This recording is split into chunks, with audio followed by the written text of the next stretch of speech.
Apple a toujours été connu pour ses produits principaux populaires comme le Mac, iPod, iPhone, iPad et Apple Watch. Mais la plupart des gens ne sont pas familiers avec l'importance historique de leurs accessoires. Prenons l'exemple des écouteurs d'Apple. Ils ont commencé comme l'un des nombreux articles groupés avec le iPod original, mais sont rapidement devenus un symbole emblématique que tout le monde associe à Apple. Aujourd'hui, l'entreprise domine le marché des écouteurs avec leurs AirPods très populaires. Alors dans cette vidéo, nous allons explorer l'histoire des écouteurs d'Apple et découvrir comment ils sont passés d'un accessoire groupé avec l'iPod à l'un des produits les plus vendus et les plus populaires d'Apple. Commençons donc depuis le tout début, à partir du moment où Apple a créé sa propre paire d'écouteurs en 2001 pour l'iPod original. À l'époque, le marché des écouteurs était bien différent d'aujourd'hui. Les écouteurs intra-auriculaires étaient moins populaires et offraient moins de choix en termes de couleurs et de style. En fait, presque chaque lecteur 400 Walkman et lecteur MP3 avant l'iPod était livré avec une paire de casques sur l'oreille avec un câble noir. Aucune entreprise n'avait jamais beaucoup réfléchi à dévier du statu quo. Mais comme toujours, Apple a fait un effort de plus. Ils ont dû faire face à un défi de marque. Comment l'iPod pourrait-il être identifié en public si l'appareil était toujours caché dans les poches des utilisateurs? Après tout, l'entreprise n'avait jamais fabriqué d'appareils mobiles jusqu'alors. Ils avaient une histoire de vente d'ordinateurs de bureau et de cahiers, qui avait toujours un logo Apple en plein affichage lors de l'utilisation. Mais ce ne serait pas le cas avec un appareil mobile de poche comme l'iPod. Comment Apple peut-il résoudre ce problème? Eh bien, ils ont veillé à ce que les écouteurs de l'iPod soient immédiatement reconnaissables en les rendant blancs. Mais ce n'était pas tout. Apple a délibérément inclus des écouteurs avec l'iPod original au lieu des casques traditionnels car ils étaient plus compacts, rentraient facilement dans les poches et ne dérangeaient pas les cheveux des utilisateurs. Et pour s'assurer que les gens associaient les écouteurs blancs à l'iPod, Apple a lancé cette campagne publicitaire emblématique qui mettait littéralement en valeur les écouteurs blancs, le câble et l'iPod sur une silhouette noire. Ces efforts d'Apple pour différencier l'iPod des autres lecteurs MP3 sur le marché ont payé de manière significative. Le produit est rapidement devenu un nom de ménage et a atteint un niveau de popularité encore plus grand avec l'iPod mini en 2004. Vous pourriez supposer que puisque l'iPod mini était offert en couleur, ces écouteurs seraient également colorés pour s'agencer. Mais ce n'était pas le cas. Apple a continué à inclure la même paire d'écouteurs blancs afin de capitaliser sur l'association de marque qu'ils avaient établie avec l'iPod original. Mais ce que l'entreprise a décidé de faire, c'est de proposer une paire de casques haut de gamme qui pourraient être achetés séparément pour $40. Ils étaient appelés les écouteurs intra-auriculaires de l'iPod et présentaient 3 tailles différentes d'embouts en plastique, ainsi qu'une qualité sonore et une réponse des basses améliorée. C'était la première fois qu'Apple vendait une paire de casques indépendamment de l'iPod et marquait l'entrée de l'entreprise sur le marché des casques. En 2007, Apple a revu le design de ses écouteurs, intégrant mieux la tige et le cône du haut-parleur et rallongeant le soulagement de tension en caoutchouc pour limiter l'effilochage. Les nouveaux écouteurs inclus avec l'iPhone proposent de nombreuses fonctionnalités pour une meilleure compatibilité avec le téléphone. Par exemple, Apple a inclus une télécommande intégrée et un microphone afin que les utilisateurs d'iPhone puissent contrôler la musique, les appels, les présentations, la lecture vidéo et activer Siri sans avoir à fouiller dans leur poche. Maintenant, avec la sortie de l'iPhone, beaucoup pensaient qu'Apple pourrait saisir l'occasion pour inclure des écouteurs noirs pour la première fois, surtout compte tenu du fait que l'iPhone n'était proposé qu'en noir comparé à l'iPod original blanc. Mais les écouteurs noirs d'Apple ne se sont jamais imposés, l'entreprise restant fidèle à sa stratégie de marque blanche habituelle. En 2008, Apple a lancé une nouvelle version de leurs écouteurs intra-auriculaires haut de gamme. Ils comportaient une télécommande et un microphone intégrés, de nouveaux embouts en silicone au lieu de plastique, et adoptaient un design de haut-parleur à double pilote, avec un woofer et un tweeter intégrés dans chaque écouteur pour ce qu'Apple appelait une précision acoustique, un équilibre et une clarté supérieure. Ils étaient vendus pour le double du prix du modèle précédent à $80. Le prochain petit changement qu'Apple a apporté à ses écouteurs signature est arrivé 2 ans plus tard, en 2009, avec la sortie de l'iPhone 3GS. La société a ajouté 2 boutons pour régler le volume, en plus du bouton central et du microphone. Je dois maintenant mentionner que ces écouteurs n'étaient pas seulement livrés avec l'iPhone 3GS 4S 3rd Gen iPod Touch, mais ils étaient également vendus séparément, ce qui n'avait été le cas que pour les écouteurs intra-auriculaires plus chers d'Apple. À ce stade, les ventes de casques d'Apple étaient modestes. Les gens pourraient acheter une paire pour remplacer leurs anciens écouteurs iPod effilochés, ou si vous êtes un grand fan d'Apple, vous pourriez opter pour leurs écouteurs intra-auriculaires de 80 $.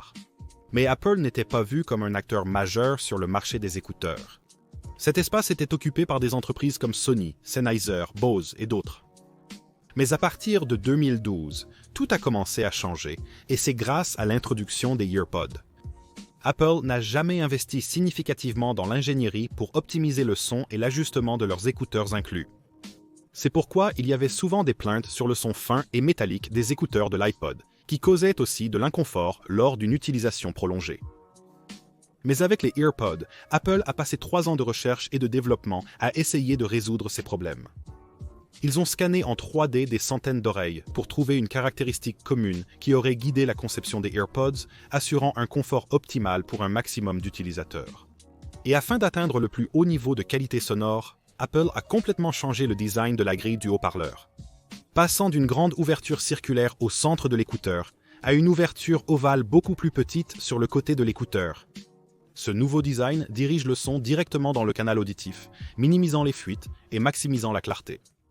Apple a également inclus de petites ouvertures sur chaque écouteur afin d'accorder les fréquences moyennes, fournir une expérience d'écoute cohérente, réduire la pression de l'air et délivrer des basses puissantes. Sans parler du fait que les EarPods étaient de plus durables car ils avaient un design entièrement en plastique, ce qui constituait une amélioration par rapport au caoutchouc gris des précédents écouteurs qui avaient tendance à s'user avec le temps. Ces améliorations ont permis d'obtenir les meilleurs écouteurs d'Apple à ce jour. Les iPhone 5, l'iPod Touch et l'iPod Nano, mais aussi 30 $ en faisant le parfait cadeau ou complément de bas de Noël. Les ventes d'EarPods ont fini par dépasser même les attentes d'Apple et ont été épuisées dans la plupart des magasins de détail lors de leur premier mois de sortie. Même après près de 8 ans depuis leur lancement, les EarPods sont toujours commercialisés aujourd'hui. Vous pouvez les acheter avec une prise casque de 3,5 mm ou un connecteur Lightning, et le design des EarPods a servi de fondement à ce qui allait devenir la paire de casques la plus populaire de l'histoire d'Apple, les AirPods. Les AirPods ont été présentés en même temps que l'iPhone 7 en 2016 et ont été la première paire de véritables écouteurs sans fil à être commercialisés par une grande entreprise. Nous avions vu auparavant des casques dits sans fil, mais ils avaient un fil reliant les deux écouteurs et souffraient souvent de compromis sérieux tels que la taille, le poids, des problèmes de connectivité et l'autonomie de la batterie. Mais les AirPods ont représenté un bond en avant dans la technologie des casques sans fil, chaque écouteur fonctionnant indépendamment de l'autre, conservant un format compact, se connectant aux appareils simplement et facilement et atteignant une autonomie de 5 heures. Mais beaucoup de gens ne voyaient pas les AirPods de cette manière lorsqu'ils ont été annoncés pour la première fois. La plupart des gens étaient amers quand Apple a supprimé la prise casque de l'iPhone 7, ayant l'impression que la société poussait simplement à l'achat d'écouteurs sans fil coûteux. Bien qu'il puisse y avoir une certaine validité à cette affirmation, il faut noter qu'Apple a inclus un adaptateur avec l'iPhone 7 pour que les gens puissent toujours utiliser leurs écouteurs existants. Mais les plaintes ne se sont pas arrêtées là. Beaucoup d'utilisateurs ont trouvé que le prix de 160 $ des AirPods était exorbitant, surtout compte tenu de la qualité sonore qui était à peine meilleure que celle des EarPods d'Apple à 30 $. Le design des AirPods a aussi été moqué, avec des mèmes en ligne les comparant à des brosses à dents et le boîtier à un paquet de fils dentaires. Mais comme toujours, l'avis d'Internet sur Apple était faux.